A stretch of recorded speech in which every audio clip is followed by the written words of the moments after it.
오늘 사도 바울의 2차 전도 여행이라는 제목으로 17장의 말씀을 강의하도록 하겠습니다. 서론을 간단하게 보고 본론에 가서 오늘 말씀을 세 개의 대주로 나눠서 함께 은혜를 나누기 원합니다. 그 지도 차트 하나 띄워주실래요?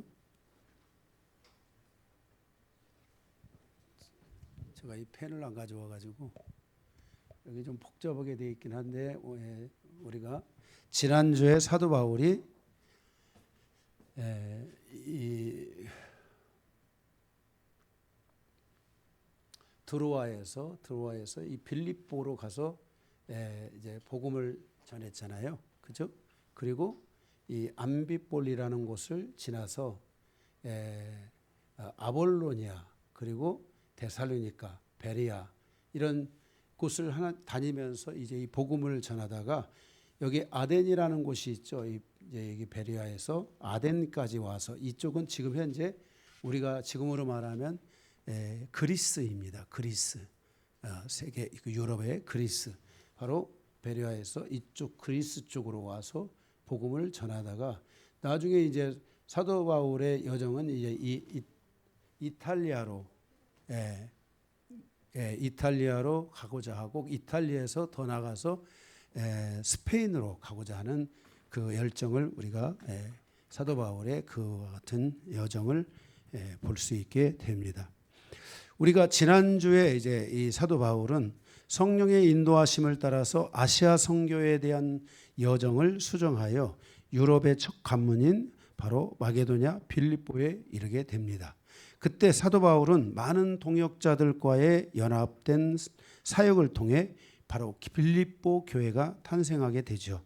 그때 루디아 간수의 가족들과 귀신 들린 여종이 귀신 들림에서 벗어나 그들이 빌립보 교회의 창립 멤버가 되어 이방인 시대의 위대한 교회 중 하나인 바로 이 빌립보 교회의 주역으로 쓰임받게 되는 것을 보게 됩니다. 사도행전 17장은 사도 바울의 2차 전도 여행 중 바로 이제 그 빌립보에서 데살로니가 그리고 베레아 그리고 아덴 지금의 아테네 그리스 쪽이죠. 그리스에서의 그 아덴에서의 선교 여정을 오늘 우리에게 말씀하여 주고 있는 것을 볼 수 있습니다. 사도 바울은 이곳에 세워진 회당에서 유대인들에게 성경을 통해 예수 그리스도를 증거하고 이방의 철학자들과 논쟁하며 복음을 증거합니다. 특히 아데네스의 설교는 기독교 복음이 헬레니즘 철학과 어떻게 만나서 돌파를 이루는지를 우리에게 보여주는 중요한 사건이라고 할 수 있습니다. 그래서 오늘 사도행전 17장의 이 사도 바울의 2차 선교 여행에 이제 데살로니가 그리고 베레아 그리고 이 아덴에서의 선교적 특징 이런 것들이 무엇이고 거기에 대해서 어떻게 사도 바울이 그 믿음의 돌파를 이루었는지 그리고 더 나아가서 오늘 우리가 그 이방의 이 대한민국에 사는 한 사람으로서 우리도 이 하나님의 복음 앞에서 어떤 돌파들이 이루어져야 될까? 어떤 문제들이 내 안에서 풀어져야 될까? 그래야지 어떻게 내 안에 정말 예수 그리스도에 대한 신앙이 분명하게 정착해서 정말 예수와 함께 이 마지막 내 인생을 동행하고 죽음 뒤에 있는 영생에 이르는 그 길까지 우리가 갈 것인가 하는 것들에 대하여 여러분들 안에 이 말씀에 대한 깨달음이 있기를 바랍니다. 오늘 이 사도행전 17장을 통해 많은 은혜를 받으시기 바랍니다. 먼저 첫 번째 1번 데살로니가 교회의 탄생과 여정을 통한 교훈입니다. 1절에서 9절입니다. 이 데살로니가의 그 빌립보도 마찬가지였지만은 특별히 그 빌립보에는 그 동역자들이 있었다고 했잖아요. 그죠? 이미 사도 바울이 2차 전도 여행을 하면서 새로운 동역자들이 있었잖아요. 그래서 그 실라와 그리고 디모데와 그리고 루디아와 이런 그 동역자들 관계 안에서 이 그 빌립보 교회가 탄생하게 되는 이런 모습을 보여주었다면, 이 데살로니가 교회가 세워지는 이 복음의 핵심은 뭐냐면, 그 땅, 그러니까 그 데살로니가 지역에 있는 사람들의 모습이라고 할 수 있는데, 그것은 뭐냐면 성경을 통한 복음 전파였다는 것입니다. 그러니까 이 빌립보 지역과 다른 점은 이 데살로니가 지역에 있는 사람들의 그 마음에 받은 이 성경, 하나님의 말씀을 이게 잘 흡수하는, 하나님의 말씀을 잘 받아들이는 그러한 마음의 밭을 이 데살로니가 사람들이 가지고 있었다는 것을 말합니다. 우리가 이 대한민국도 그 살아가는 그 도시마다, 그 지역, 그 풍토마다 사람들이 이게 다 다릅니다. 어떤 지역은 성품이 좋은 사람들이 있는 지역이 있고, 어떤 사람들은 이런 말씀에 대한, 이런 성경에 대한 탐구 능력이 뛰어난 그런 지역이 있고, 또 어떤 데는 상업이 발달해서 물질적인 또 그러한 그 돌파구들을 만들어내면서 그 안에서 또 그 자기의 가정과 기업을 세울 뿐만 아니라 교회를 위해, 하나님의 나라를 위해 헌신하고 희생하는 이런 돌파구를 갖는 교회, 그런 지역이 있고, 이렇게 그 지역마다의 다 특색이 있는데, 바로 빌립보 교회는 동역자적 그런 관계성 안에서 세워진 그러한 그 교회의 모습이었다면, 오늘 이 데살로니가 교회는 바로 성경을 통한 복음 전파, 다시 말해서 성경을 사모하고 말씀을 사모하는 사람들이 모여 있는 땅이 바로 이 데살로니가였다는 것을 말씀해 주고 있습니다. 여기 오늘 1절에 보게 되면, 그들이 암비폴리와 아볼로니아로 다녀가 데살로니가에 이르니 거기 유대인의 회당이 있는지라 그랬습니다. 우리도 이제 지난번 우리가 선교 여행을 통해서 그 암비폴리와 아볼로니아로 이렇게 다녀가 그 길을 지나갔던 기억이 있는데, 그때 이제 그 도시의 심볼 같은 게 있는데, 바로 그 아볼로니아의 그 사자상에 이런 걸 했는데, 그 사진이 있죠. 별거 뭐 크게 뭐 그건 아닌데, 우리가 이런 사자상의 옆을 이렇게 가서 여기서 사진도 찍고 이게 지나가기도 하고 그랬는데, 여기가 이제 암피폴리다 이렇게 알려주는 그러한 그 상징적인 그런 사자상이라고 할 수 있겠습니다.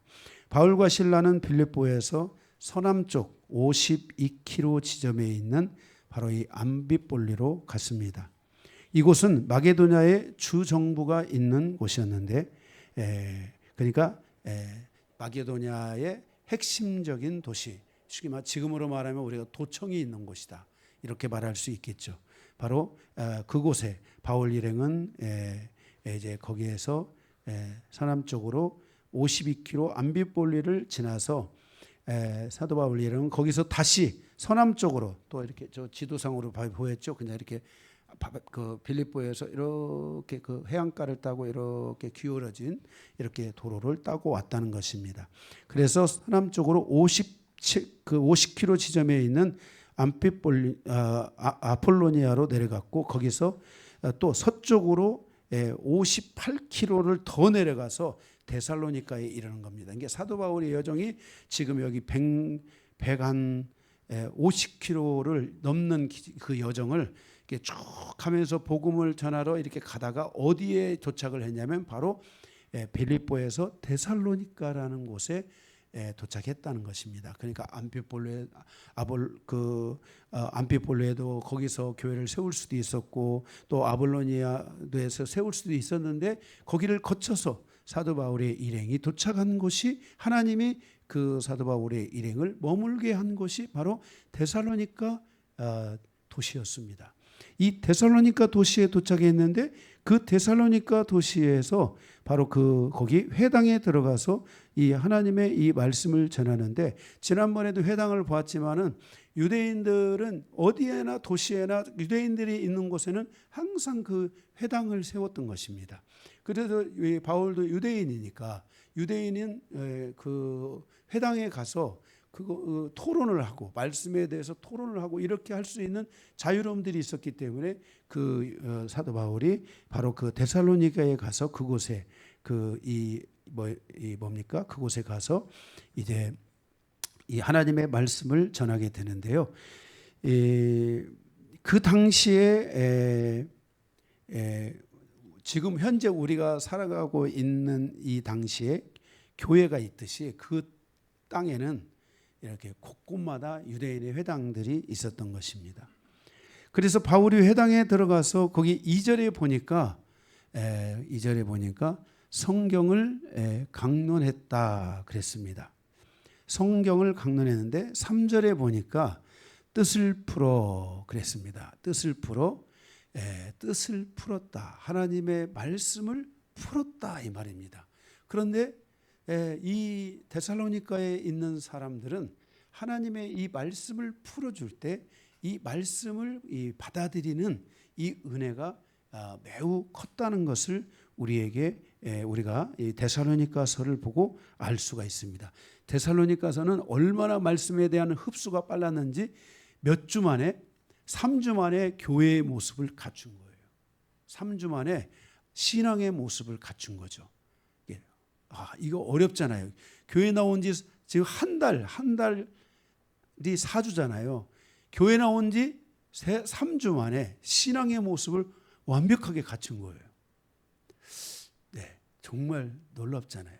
네, 저도 교회 나간 지 2주 만에 기도를 시작했습니다. 그러니까 이렇게 그 사람의 그 마음이라는 밭은, 이 마음의 밭은 매우 중요한 건데 바로 이 데살로니가 교회는 그 마음밭이 말씀을 받아들일 수 있는 그 밭이 준비가 되어 있었던 그런 도시가 아닌가 생각합니다. 그래서 그 말씀을 푸는데 거기에 예수가 해를 받고 고난을 받은 이야기를 했습니다. 이 고난을 받은 이야기는 바로 이사야 53장 1절에서부터 6절에 보면은 이 예수님이 고난을 받은 이야기가 나와 있잖아요. 말씀을 풀었다는 것은 예수가 이 고난받은 이야기를 하고 있는 겁니다. 이때 사도 바울이 이 복음을 전할 때가 AD 약 50년에서 55년 이 정도 지금 60년이 채 안 되는 그 시즌에 이 말씀을 전하고 있는데 여기 예수가 그 해를 받았다, 고난을 받으셨다는 그 이야기는 이사야 53장에 나와 있는 말씀입니다. 그러니까 이사야 선지자가 존재했던 시대가 BC 700년 중반에 존재했던 선지자였기 때문에 지금 그 사도 바울을 통해서 그 데살로니가에 바로 예수님께서 해를 받으셨던 750년 전의 이야기를 통해서 바로 이제 내가 전하려고 하는 바로 이 성경의 핵심이 바로 예수다. 그 예수가 선지자가 750년 전에 그 예언했던 그대로 예수가 해를 받으셨고 그가 죽으시고 부활하셨다 하는 이 복음의 연결점을 가지고 바로 이 말씀을 풀어줬는데 데살로니가 성도들이 데살로니가에 있는 사람들이 이 말씀을 잘 받아들였다는 것입니다. 그리고 그가 죽은 자 가운데서 부활하시고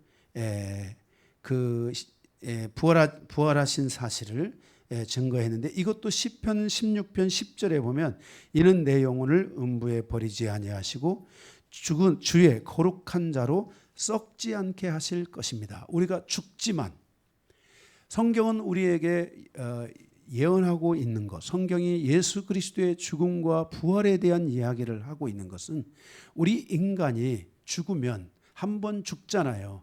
죽으면 그 죽음 후에 우리의 육체가 완전히 어디로 사라지지 아니하고 질량불변의 법칙에 의해서 인간의 그 형상이 그대로 존재한 가운데서 바로 그 형상을 가지고 그 모습 그대로 영의 몸으로 부활하게 된다라는 것을 성경이 우리에게 말씀해 주고 있는 것입니다.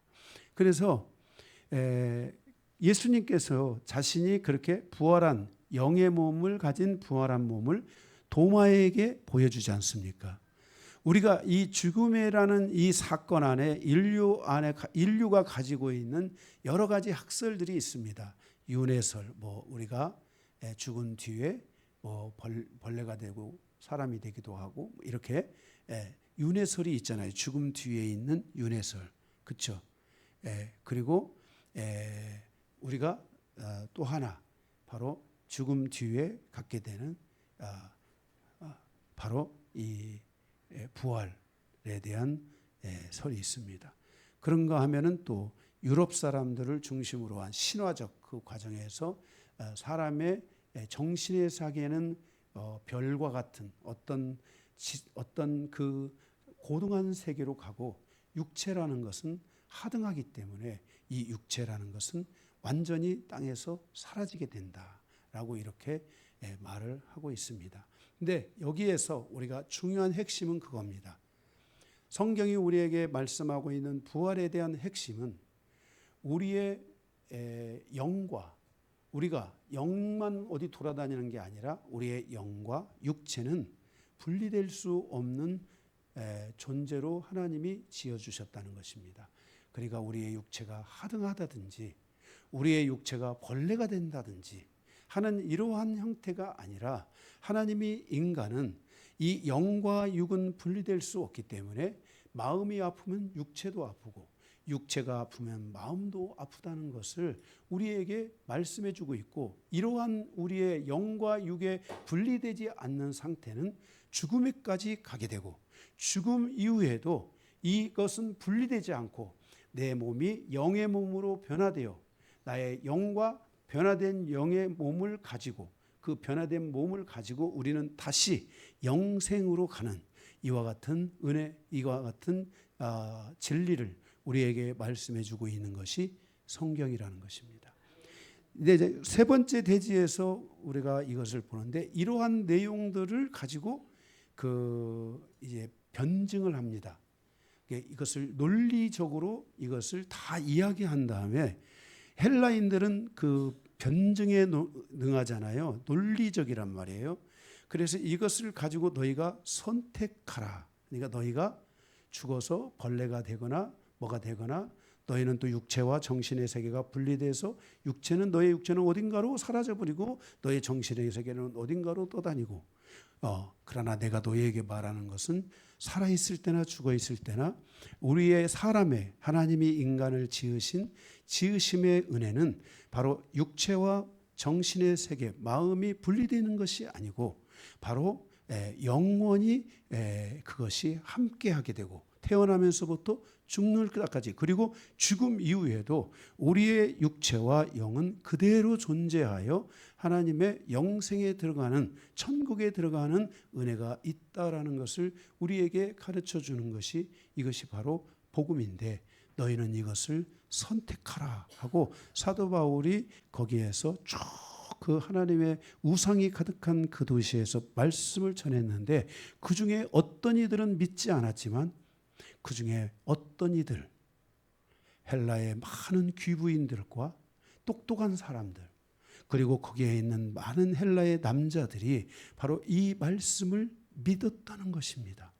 이것이 복음이 돼가지고 이 복음이 전 세계를 돌아서 그때 당시에 생각할 수 없는 전 세계의 이 인구의 약 70억 인구의 약 3분의 1에서 5분의 4 정도에 해당하는 많은 사람들이 크리스찬이 되는 이 하나님을 믿는 이 복음의 역사가 일어났다는 것을 인류의 역사는 우리에게 증거해 주고 있는 것입니다.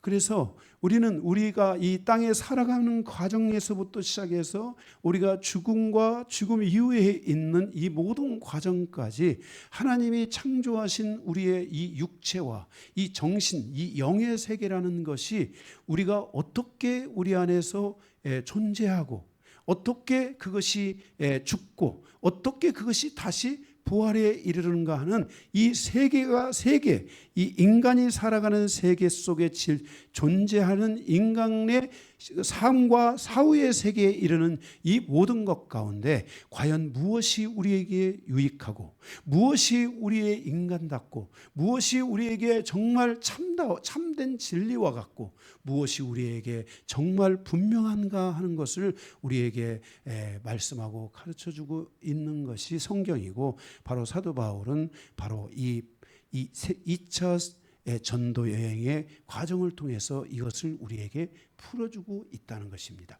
그 중에서 데살로니가의 사람들은 바로 이러한 말씀을 전할 때 이 말씀을 마음에 흡수하듯이 마치 준비되어 있는 사람들처럼 이 말씀을 정확하게 있는 그대로 받아들이고 있는 그대로 믿는 이 은혜가 컸던 땅이 바로 이 데살로니가 교회였다는 것입니다. 바로 이 데살로니가 교회는 마게도냐의 바로 이 중심, 이 수도, 이 중심 도시와 같은 이 곳으로서 바로 이 데살로니가 교회가 나중에 유럽에서 큰 교회로 성장해서 이 선교와 이 하나님의 나라를 증거하는 그 일에 놀랍게 쓰임받게 되는 이런 복음의 선도 역할을 하게 되는 교회로 나아가는 것을 볼 수가 있게 되는 것입니다.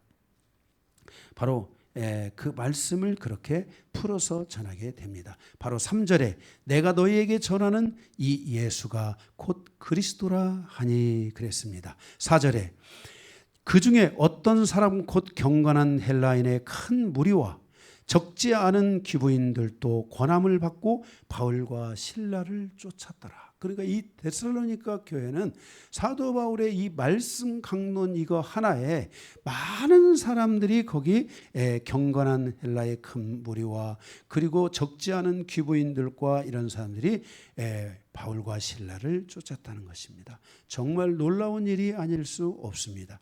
지금까지 이방인에게 나타난 하나님의 복음의 역사는 하나님의 이와 같은 능력과 권능과 하나님의 의의 역사라는 것을 우리에게 증거하여 주고 있는 것입니다. 그러니까 복음은 전적으로 하나님께서 역사하신다는 것입니다. 복음이 가는 곳에, 하나님의 말씀이 가는 곳에는 하나님이 역사하신다. 우리가 성경이 말씀하기를 하나님의 말씀에는 권능이 있다 그랬습니다. 내가 말씀을 만약에 믿는다면, 내가 그 말씀을 내 마음의 그릇에 담게 된다면 그 말씀은 우리 마음에서 권능을 나타낸다. 변화를 일으킨다.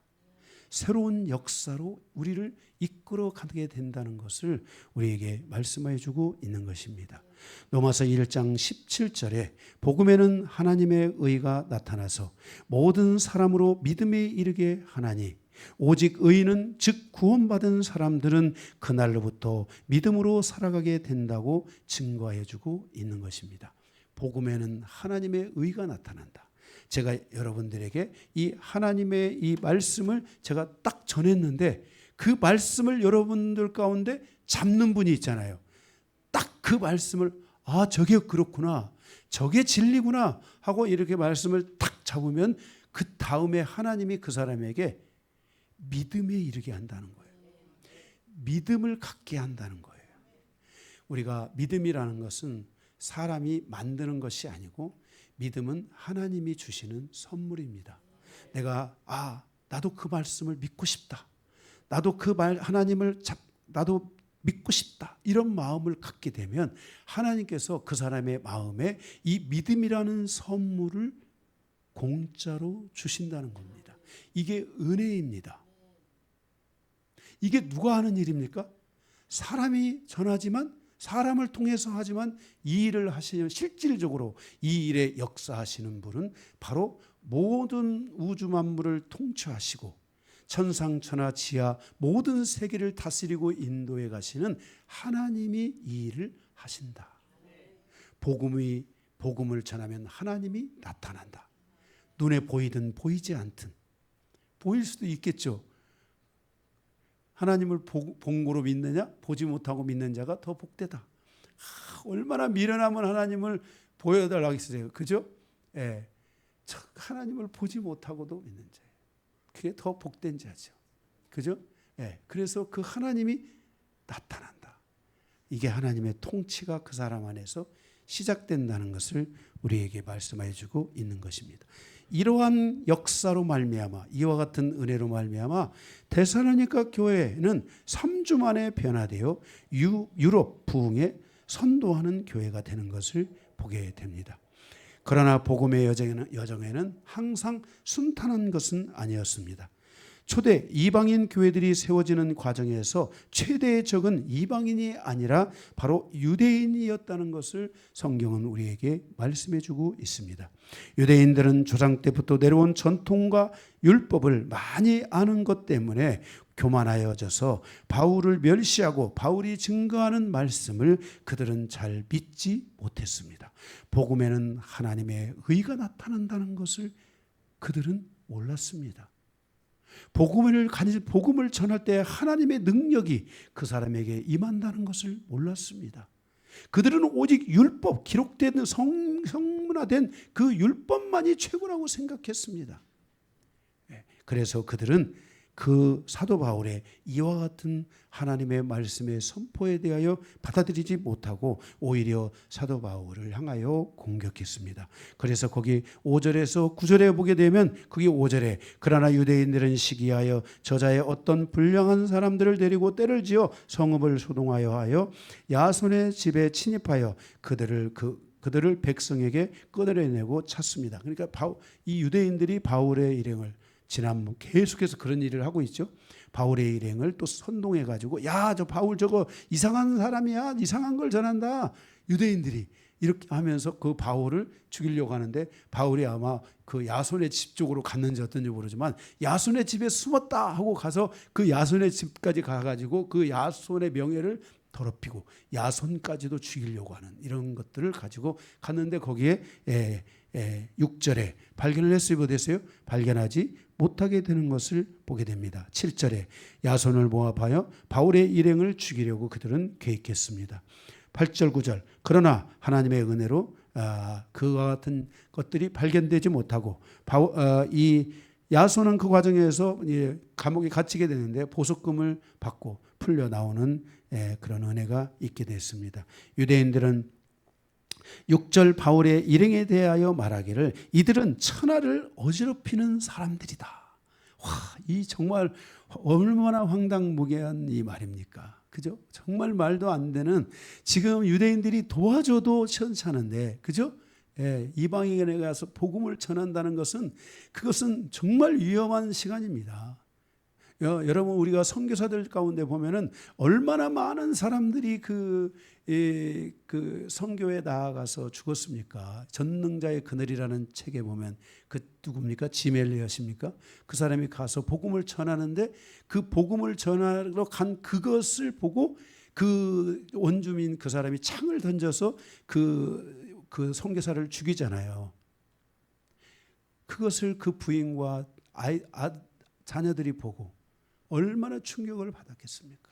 그런데 그 아들이 거기서 내가 아버지를 따라 순교하겠다 하고 거기서 그것을 포기하지 않고 그들에게 가서 복음을 전해서 그 지역을 완벽하게 복음화시키고 그 지역에 있는 사람들이 거기서 깨어나서 하나님께 영광을 돌려서 그 땅에 복음이 들어오는 그 나라에 복음이 들어오는 그 엄청난 그 이야기들이 있지 않습니까? 전능자의 그늘이라는 그 책들이 있죠. 그뿐만이겠습니까? 엄청나게 많은 선교사들이 복음을 들고 갔을 때 그 복음에 의해서 죽음에 이르고 순교에 이르는 많은 일들이 있지 않습니까? 그것을 다 뚫어내고 그리고 가서 복음을 전해서 지금 전 세계의 70억 가운데 3분의 1 이상의 사람들이 순수 기독교인으로서 살아가는 겁니다. 그런데 유대인들이 도와주지는 못할 망정 천하를 어지럽게 하는 사람들이라고 사도 바울을 이렇게 공격을 하는 겁니다. 오늘 우리가 하나님을 믿고 신앙생활을 할 수 있게 된 것은 결코 쉬운 여정이 아니었습니다. 우리의 여정에 하나님께서 직접적으로 개입하여 우리로 하여금 하나님의 의에 이르게 하신 은혜가 있었습니다. 이 일에 대하여 사도 바울은 에베소 1장 4절에 창세전에 그리스도 안에서 우리를 택하사 우리로 사랑 안에서 그 앞에 거룩하고 흠이 없는 하나님의 자녀로 세움을 받게 하였다고 사도 바울은 에베소를 통하여 말씀하고 있는 것입니다. 누구든지 오늘 우리가 하나님 앞에 나와 믿음을 가지고 있다면 그것은 분명 놀라운 역사이며 기적적인 역사라는 것을 우리는 알아야 됩니다. 원인이 무엇이든 어떤 섭리이든지 우리가 믿음을 가지고 있다는 것은 하나님의 전적인 선택이라는 것을 알아야만 하는 것입니다. 그리고 하나님의 그 부르심에 순종한 여러분들의 그 순종이 그 마음의 문을 열고 하나님을 영접한 이 은혜가 여러분에게 있다는 것을 우리는 기억해야만 할 것입니다. 바로 이와 같은 과정을 통해서 우리는 보이지 않는 하나님이지만 그 하나님과 만나고 보이지 않는 그 하나님의 종들을 통해 기록된 성경의 말씀과 우리가 만나서 신앙이라는 놀라운 공동체를 이뤄가게 되는 것입니다.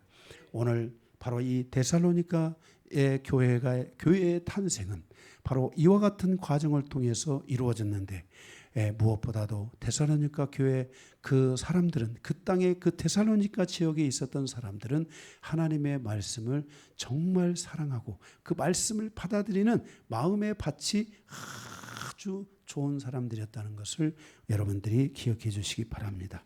두 번째, 베리아 사람들의 특별한 믿음을 통한 교훈입니다. 10절에서 15절입니다.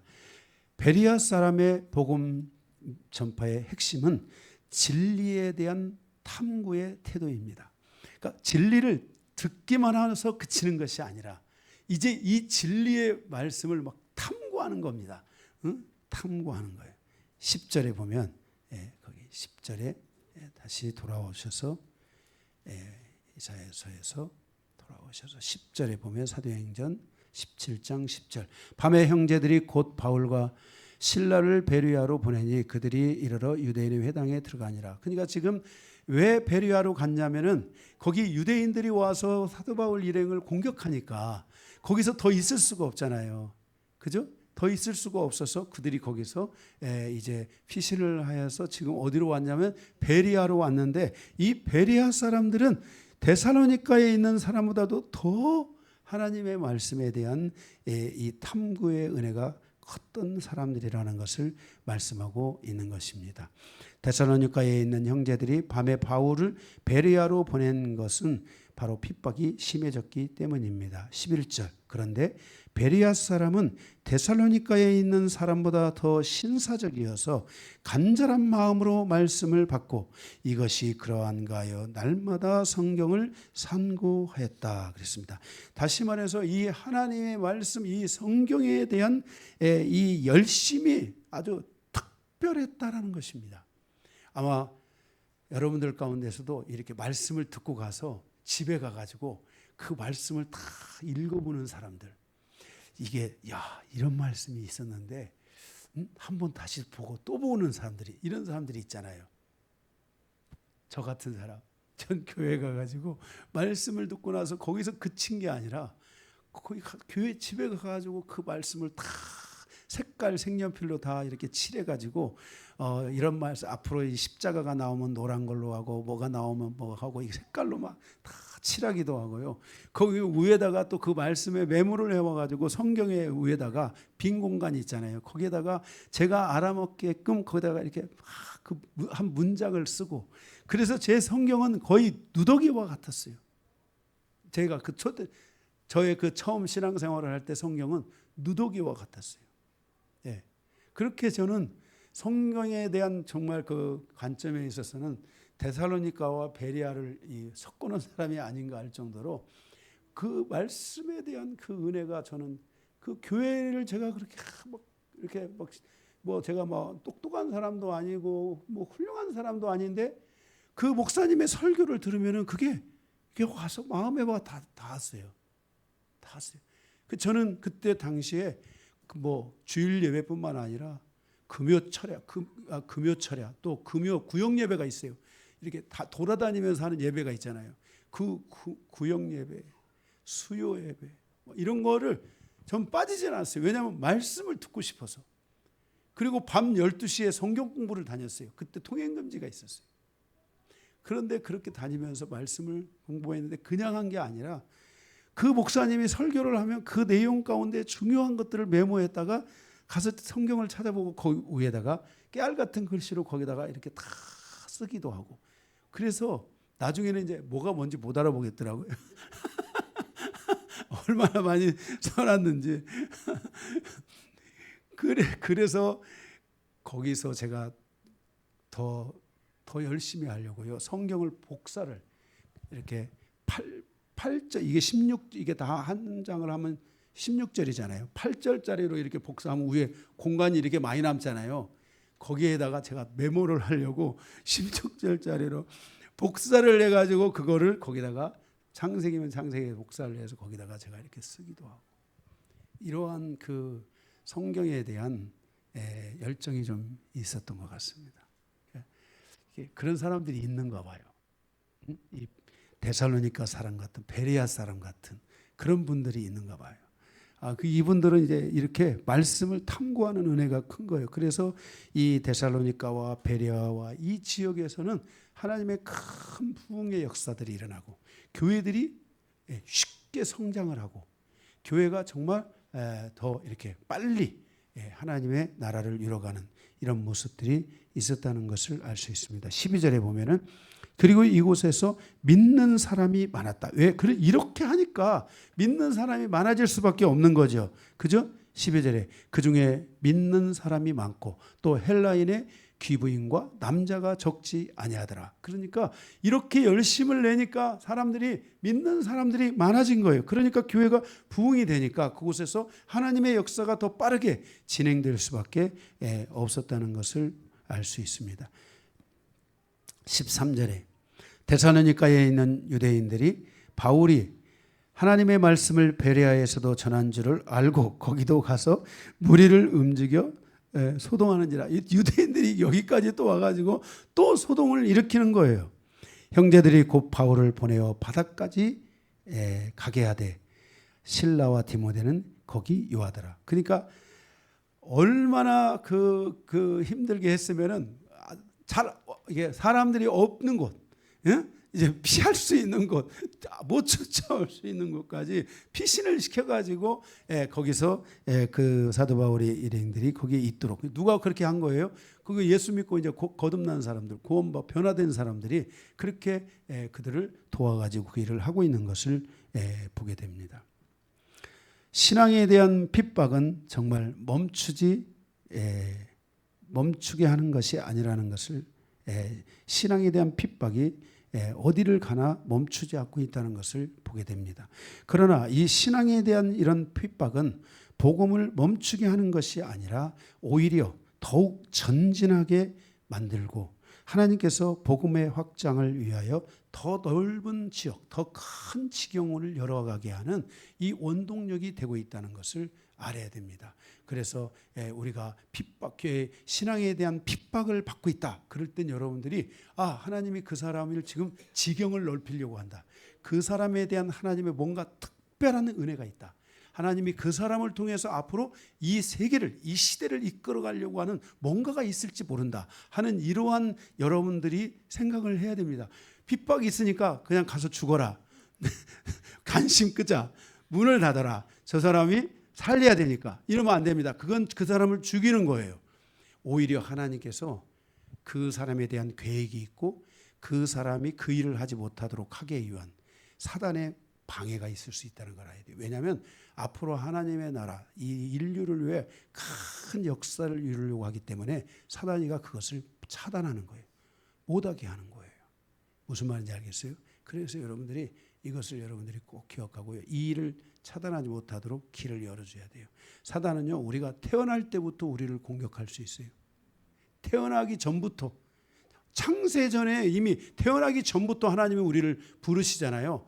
그러니까 하나님은 나에 대한 이 경륜, 성경은 경륜이라고 하는데 이것을 한글로는 계획이에요. 하나님은 인간에 대한 각자에 대한 이 계획이 있고요.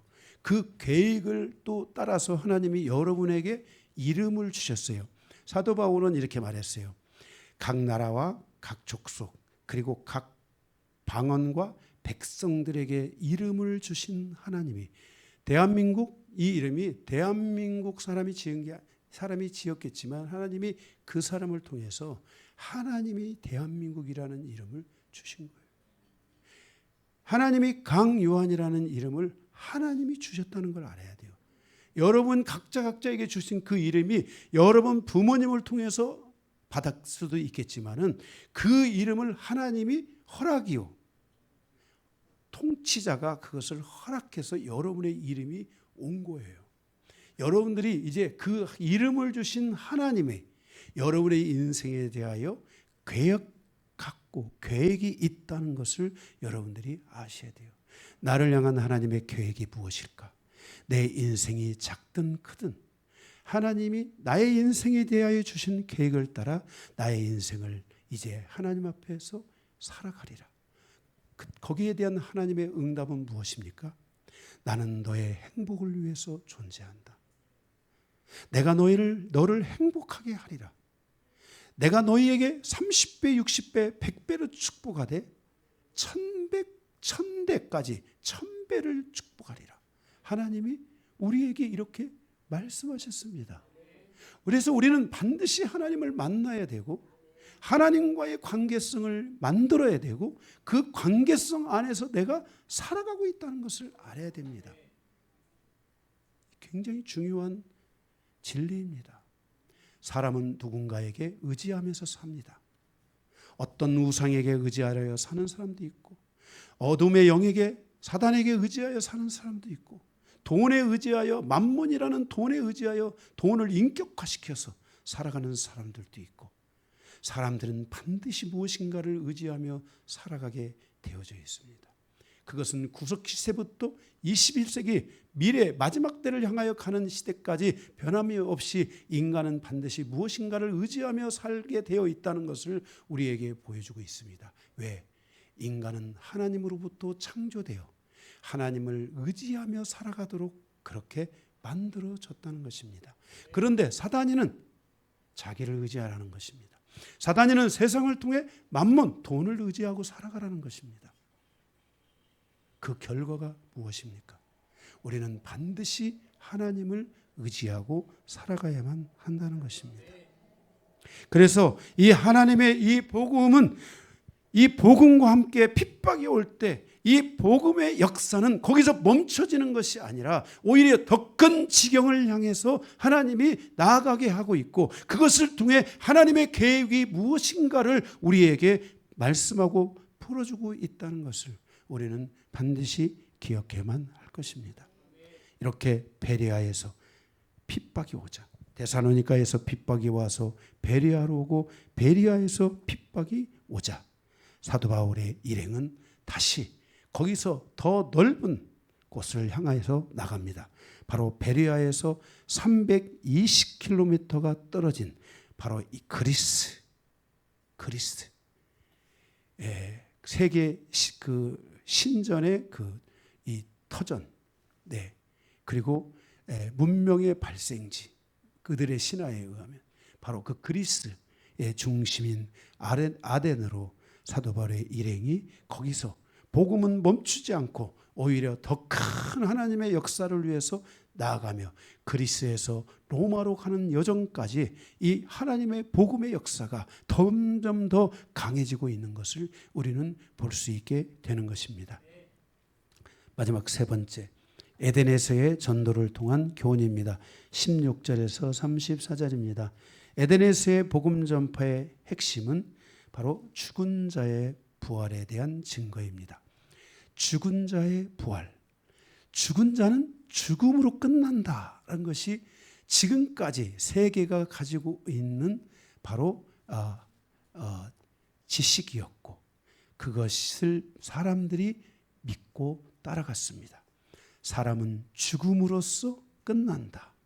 거기에 하나 더불어서 죽음으로써 끝나는 것이 아니라 죽음으로써 사람으로 다시 윤회하거나 아니면 각종 지렁이라든지 짐승으로 다시 윤회할 수 있다라는 것이 바로 세계에 지배하고 있는 인간의 사후세계에 대한 바로 지식이었습니다. 사람은 그것을 따라 믿고 살아갔습니다. 그런데 사도 바울이 바로 그러한 논리들, 그러한 이론들이 실체화돼서 거기서 토론을 하고 그것을 주장하고 그것을 나누고 하는 바로 그 나눔의 현장, 이 철학의 현장, 대화의 현장인 바로 이 아데네까지 이게 오게 되면서 거기서 사도 바울이 갑자기 죽은 자는 부활이 있다, 이런 것을 선포하는 것입니다.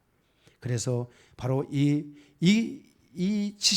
이와 같은 그 복음에 대한 것은 바로 그곳에서의 변증을 가져오게 됩니다. 그러니까 이것을 내가 너희에게 전하는 예수를 통한 죽은 자의 부활에 대하여 너희가 논리적으로 분석하고 무엇이 더 위대한가, 무엇이 더 진리인가, 무엇이 더 나에게 위대한 선택지인가 라는 것을 너희가 그것을 깨닫고 그것을 너희가 논의하고 알아보고 너희는 오늘 너희의 선택지를 택하라, 이렇게 사도 바울이 담대하게 그곳에 가서 전파하는 것을 보게 됩니다. 그러면 그 결과가 어떻게 될 것인가? 16절에 보게 되면 바울이 그 땅에 우상이 가득한 것을 보았습니다. 저희가 성지순례를 통해서 간 유럽의 땅, 그 땅은 결코 우리가 그 힌두교의 본산지인 바로 여기 인도라든지 우상 숭배에 바로 그 1000개의 우상이 있다는 일본이라든지 또 그 매일매일 아침이면 향을 피우고 그 우상을 섬기는 동남아의 많은 그 대만이라든지 말레이시아라든지 싱가포르라든지 이런 많은 지역들 저 다 가봤습니다. 거기 다 제가 말레이시아 가서 이렇게 거기 가서 그 동네를 한 바퀴 쭉 도는데 진짜 집집마다 다 그게 있고요. 그리고 그 중간중간에 가다가 보면 그 사당 같은 게 이런 게 있어가지고 거기서 향을 피우고 그런 대만에 가서도 가서 이게 집들, 대만은 원래 습하잖아요. 날씨가요. 거긴 다 습해요. 가서 빨래를 가서 짤순이로 빨아서 널어놔도요 3일 4일을 가야 말라요. 안 말라요. 그런데 그곳에 가서 거기 가서 이제 대만 지역의 그 지역을 이렇게 동네를 한 바퀴 쭉 돌고 상가를 이렇게 쭉 도는데요. 향 냄새 때문에 우리는 너무너무나 향 냄새 때문에 머리가 아플 지경이야. 그냥 계속 향을 피워놓는 거예요. 거기는 다 향 문화예요. 예? 그러니까 그 향과 함께 살아가고 있는 거예요. 예. 이렇게 그런 것처럼 이것도 이 지금 유럽이잖아요. 현대화가 돼 있다라는 유럽, 세계를 지금 선도해 간다는 이 유럽인데 이때 이곳에 이 아데네에 왔는데 바로 사도 바울이 그곳에 왔는데 우상 숭배로 가득한 거예요. 그러니까 그들이 지금 기독교와 국가화가 되고 기독교를 믿고 하나님을 믿는 그러한 질서가 그들에게 오기까지는 그들은 바로 철저하게 이렇게 우상 숭배 속에 파묻혀 살았다는 것을 말해주고 있는 것입니다. 바로 이것은 아덴에서 세상의 지식과 복음에 대한 바로 이 변증이 이루어짐으로써 그들의 삶에 있어서 그들에게 올바른 선택지를 선택하도록 해야만 되는 사도 바울의 이 복음 전파의 특징이 있었다고 볼 수가 있습니다. 그래서 그 땅에 우상이 가득했는데 바울 17절에 바울은 회당에서는 유대인들에게 경건한 사람들과 복음을 전하고 장터에서는 날마다 장터를 간 것 같아요. 시장을 그 아고라라는 건가요? 시장에 가가지고 그곳에서 날마다 만나는 사람들을 변론을 한 거예요. 예. 너희가 생각하기에 무엇이 더 옳으냐 하면서 저렇게 한 거예요. 던진 거예요. 이 말씀을 계속 던진 거예요. 그러다가 이렇게 17절에 보니까 아덴은 헬라 문화의 중심지로서 철학과 문학과 예술이 발달하여 당시 자유의 도시로 세계 제1의 그 문화를 자랑하던 도시였지 않습니까? 바울은 각계각층의 사람들과 토론을 통해서 예수 그리스도의 부활에 대하여 계속 증거한 겁니다. 죽은 자의 부활에 대한 이 복음을 전했던 거예요. 죽은 자는 죽고 끝나는 게 아니라 죽은 자는 반드시 부활이 있다. 영생의 부활로 갈 거냐? 멸망의 부활로 갈 거냐? 반드시 사람은 첫 번 죽고 두 번째 죽을 수 있고 두 번째 영생으로 갈 수 있다라는 이 복음을 사도 바울이 전한 것입니다. 무엇이 너에게 더 유익하냐? 무엇이 진리이냐? 너희는 무엇을 선택할 것이냐에 대하여 사도 바울은 변증하였습니다. 사실 인간은 우상 숭배 앞에서 늘 고뇌해야 합니다. 모든 인간은 하나님을 만나지 못하면 고뇌하고 고통하며 갈증하며 살아간다고 할 수 있습니다. 여러분들이 예수를 믿기 전 여러분에게 이러한 인생에 대한 고뇌와 고통과 갈증이 혹시 있지는 않았습니까? 모든 인간은 인간의 고난과 고통 앞에서 끊임없이 흔들리고 살아갑니다. 여러분의 삶에 조금만이라도 고난이 오고 어려움이 온다면 여러분은 흔들립니까? 안 흔들립니까? 굳건하게 살아가십니까? 흔들리지 않습니까? 인간은 흔들리게 되어 있습니다. 그 흔들리는 인간, 갈대와 같은 그 인간은 바로 신을 향하게 되는 것입니다. 네. 사도 바울은 이러한 인간의 연약함을 파고 들어가서 예수 그리스도의 죽음과 부활에 대하여 증거하였습니다. 그들이 죽어있는 신을 쫓아가고 잘못된 질서 안에 지식 안에서 그들의 영혼이 멸망을 향하여 가고 있는 그들에게 사도 바울은 그들의 삶에 깊이 파고 들어가서 이제 너희는 죽은 자의 부활이 있다 하는 것을 사도 바울이 던지는 것입니다. 18절에 이때 철학사상의 연약함을 고발하는 철학을 만나게 됩니다. 지금까지 철학은 이데아 사상이 중심이 되어 왔는데 바로 그러한 과정에서 인간의 재성은 고동한 것이지만 인간의 육체는 하등한 것이라고 하는, 그래서 아무렇게나 육체는 아무렇게나 살아도 된다라고 주장하며 육체의 타락을 부추겼고 그 결과 인간에게 엄청난 아픔과 상처를 가져다 주었습니다. 우리가 1980년대 별들의 고향이라는 영화가 나올 때쯤 대한민국은 그때 대학생들을 지성인이라고 불렀습니다. 그때 그 대학생들은 정말 이 철학과 이런 그 당시 이 심리학과, 이게 다 철학에 해당하는 거잖아요. 이런 법학에 바로 철학이 있고 심리학에 철학이 있고 교육학에 철학이 있고 이러한 철학적 흐름들을 다, 그래서 그 당시는 아마 거의 많은 사람들이 철학 강의를 다 들어야 될 정도로 많은 사람들이 그렇게 철학에 심취하면서 이데아 사상과 같은 이런 사상에 빠져들었던 것입니다. 그래서 이데아 사상의 중심의 그 역할 가운데 하나인 누굽니까? 심리학의 누구야? 유명한 심리학자가 있죠. 응? 프로이드라든지 이런 사람들의 심리학에 사람들이 빠져들어가기 시작했습니다. 그 결과 어떤 결과가 왔냐면 한국이 바로 그러한 그 사상을 잘못 받아들여져 가지고 정심세계만 발전하면 된다.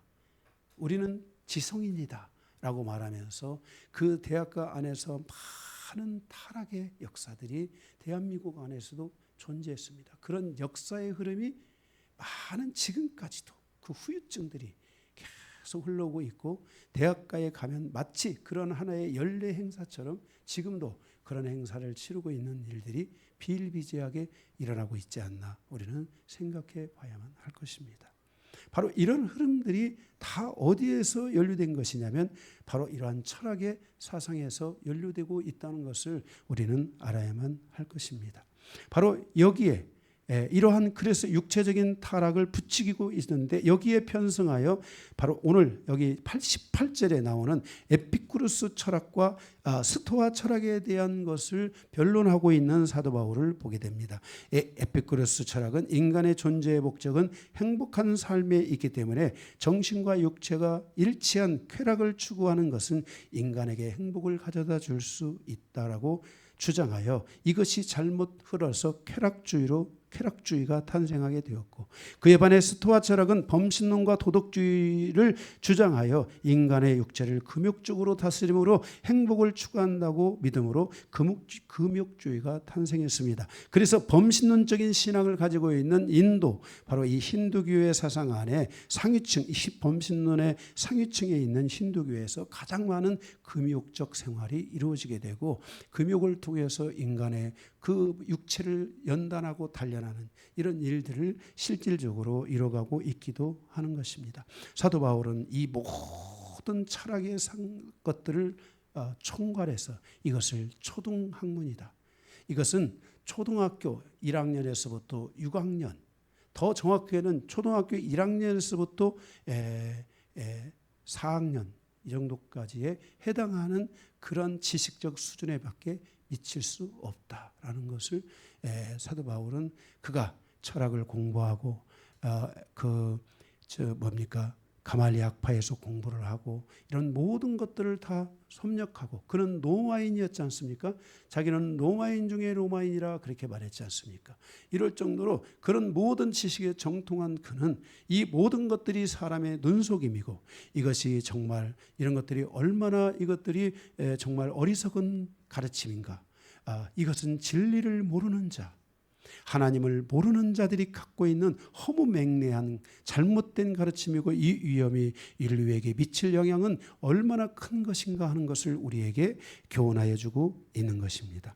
바로 이런 것들을 사도 바울은 초등학문이라고 성경에서 계속해서 말씀하고 있는 것입니다. 이들의 이러한 철학 사상에 대하여 바울은 변증하여 하나님께서 주시는 행복은 하나님의 뜻을 따르는 것으로서 하나님의 인간 창조와 인간의 죽음 후에 부활과 재림에 대한 복음을 전함으로써 그들로 하여금 선택할 것인지 말 것인지를 결정하게 하였던 것입니다. 이게 굉장히 중요합니다. 그들이 지금까지 갖고 그 안에서 노예가 되고 그 안에서 그들의 삶의 많은 부분들이 농락당하고 무너지고, 우리가 유럽의 그 시대를 로마 시대, 헬라 시대, 이런 시대를 가보면 얼마나 많은 여성들이 거기서 유린당하고 성적인 타락을 가져왔으며, 정말 말할 수 없는, 그냥 거기서 그냥 되지 않으면 그 육체를 죽여버리고, 이런 너무나 많은 사건들이 있지 않습니까?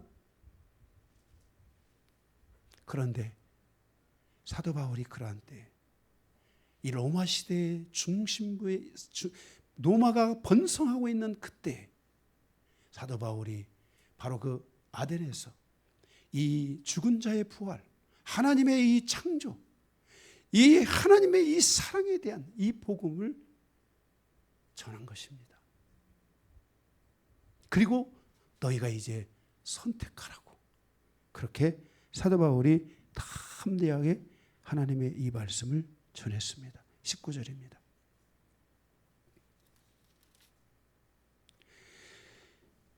그를 붙들어 아레오박으로 가며 말하기를, 내가 말하는 이 새로운 가르침이 무엇인지 우리가 알 수 있겠느냐. 자, 이렇게 이 복음을 전했는데 거기에서 이 사도 바울의 이 복음을 선택하는 사람들이 생겨난 것입니다.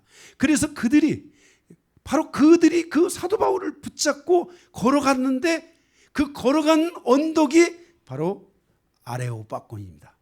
우리 아레오빠고 잠깐 보고 가겠습니다. 아무리 시간이 많아도 아레오빠고.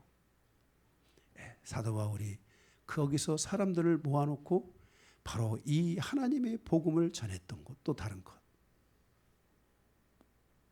그거 말고, 그래 그 다른 거 없어? 그것도 내가 다른 거 하라고 그랬는데, 그 언덕만 있는 거 있잖아. 멀리 보이는 거 말고 다 지웠는가 보네. 자, 가겠습니다. 그래서 이제 이런 것들 때문에 사도 바울이 여기에서 그 사람들 앞에서 그 재판을 받고 하는 이런 일들도 실제 있어지고, 그러면데 그 과정에서도 하나님께서 사도 바울의 사명이 있으니까 거기서 하나님께서 죽이지 아니하고 그를 살려서 다시 그 여정을 가게 되는 것을 보게 됩니다. 바로 이 아레오파고, 이 아테네의 정치적인 기구 중에 하나인데, 바로 이 아레오파고로 가면서 바울의 가르침을 선택하는 사람들이 생겼고 그들에게 하나님의 이 복음을 전하게 되는 것을 보게 됩니다. 20절에 내가 어떤 이상한 것을 우리 귀에 들려주니 그 뜻이 무엇인지 알고자 하노라 하니 21절 모든 아덴 사람과 거기서 나그네 된 외국인들이 가장 새로운 것을 말하고 듣는 것 이외에는 달리 시간을 쓰지 않는 사람들이 있었어요. 이게 이제 완전히 새로운 거예요. 이게 지금까지 없었던, 그죠? 인간의 삶과 죽음과 죽음 이후의 삶에 대해서 지금까지 들어보지 못했던 죽은 자의 부활에 대한 이런 것이 있었다는 거예요. 바울이 아레오파고 가운데 서서 말하되 에덴 사람들아 너희가 보니 범사에 종교심이 많도다. 내가 도로 다니며 너희를 위하는 것들을 보다가 알지 못하는 신에게라 새긴 단도 보았으니, 그래서 이 알지 못하는 신에게, 이들이 거기다가 알지 못하는 신에게 제사를 지낸 거예요.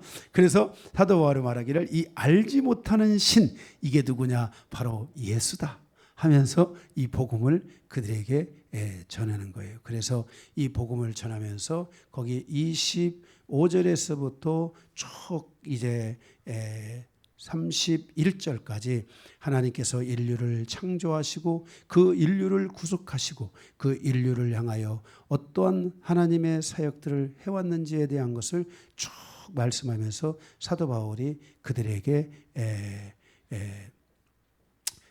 그 복음을 전합니다. 31절 그 후반부 밑에 줄에 보면 다시 살리신 것으로 모든 사람에게 믿을 만한 증거를 주셨음이라 하니라. 그래서 이제 이 믿음을 누구든지 갖게 되면 이 믿음을 통해 그가 믿음 안에 살아갈 수 있는 모든 은혜를 하나님이 그에게 부어주셨다는 것을 말씀합니다. 그 결과 32절에서부터 거기 34절을 보면 그들이 죽은 자의 부활을 듣고 어떤 사람은 조롱도 하고 어떤 사람은 이 일에 대하여 내 말을 다시 듣겠다 하니 이에 바울이 그들 가운데서 떠나매 몇 사람이 그를 가까이하여 믿으니, 그러니까 그들 중에 믿는 사람이 또 어떻게 된 거예요? 생겨났다는 거예요. 그 중에서 아레오바고 관리 디오누시오와 다마리아라 하는 여자와 또 다른 사람들도 있었더라. 그래서 그 가운데 사도 바울이 그렇게 말씀을 전하고 오는데 그 가운데서 믿는 사람들이 있었다는 거예요. 아멘. 그리고 거기에 많은 또 여자들이 있었다. 정말 이 복음에는요, 우리 정말 자매님들을 빼놓을 수가 없어요. 자매님들을. 이 복음에는 정말 하나님께서 이 사람을 흙으로 지으셨지만, 아담을 흙으로 지으셨지만 하나님은 그 중에서 갈비뼈로 지었잖아요. 이게 확실히 이 버전이 달라서 그런가 정말 이 기독교의 이 신앙 안에 정말 우리 자매들을 빼놓을 수가 없어요. 예수님께서 친히 사역을 하실 때도 거기 보면 마리아와 요한나와 수산나와 막달라 마리아와 이런 정말 자매들이 예수님의 측근이 돼가지고 다니면서 그 복음을 전하는 그 놀라운 역사가 있는 것을 우리가 볼 수가 있습니다. 사도 바울의 2차 전도 여행은 하나님께서 바울을 통해 이방인의 문화와 사상과 지식과 그들의 배경 속으로 깊이 들어가며 그들이 가지고 있는 종교와 사상을 허물어 주셨다는 것입니다. 바울의 에덴의 여정을 통해서 우리가 깨달아야 할 것은 내 안에 있는 이방의 문화와 사상과 지식과 우상이 허물어져서 예수의 사람으로 변화가 이루어져야만 한다는 것입니다. 사도 바울이 이 아덴에, 이 그리스에서 이 복음을 전했는데 지금은 그리스의 국교가 뭐죠? 기독교지 않습니까? 모든 사람이 다 거기서 신앙생활을 하고 있는 것입니다. 이 복음을 선택하고 1200년에서 1900년에 이르는 시간까지 약 600년 동안 그 오스만 제국, 무슬림 제국이 이 그리스를 지배하잖아요. 600년을 지배하잖아요. 그리고 기독교의 모든 흔적을 다 지웠잖아요. 그런데도 이 그리스인들은 무슬림으로, 그 주변에 많은 나들이 무슬림으로 갔는데, 이 무슬림을 믿었는데 이 그리스는 그 신앙을 지켰다는 거예요. 그래서 우리가 성지순례 갈 때 터키에서 갈 때 많은 거기에 그 이제 이 기독교와 원래 기독교 밭이었던 곳이 무슬림화 돼버린 상황을 봤는데, 그 600년의 지배를 받으면서도 그 터키에서 그리스로 넘어오는데, 그리스는 좀 가난한데 그 그리스로 넘어오는데 그들은 무슬림화 되지 않고 이 기독교의 신앙을 지켰다는 거예요. 이런 역사가 바로 어디에서 오는 것인가? 바로 이 사도 바울이 이 아테네에서 복음을 전하고, 거기 아레오바고의 관리 디오누시오와 다마리아라는 여장과 또 다른 사람들이 몇몇이 있는 것 같았지만, 이 몇몇이 결국은 그리스도를 복음화하는 그 일에 하나님이 사용하여 주셨다는 것을 우리에게 증거해 주고 있는 것입니다. 사랑하는 성도 여러분, 여러분 안에 있는 어떤 여러분이 살았던 문화, 사상, 지식, 우상들이 있습니까? 이것이 무너져야만이 우리 안에 진정한 이 하나님을 만나고 하나님과 함께하는 이 신앙의 길이 우리에게 열리게 될 줄로 믿습니다. 말씀 마치겠습니다.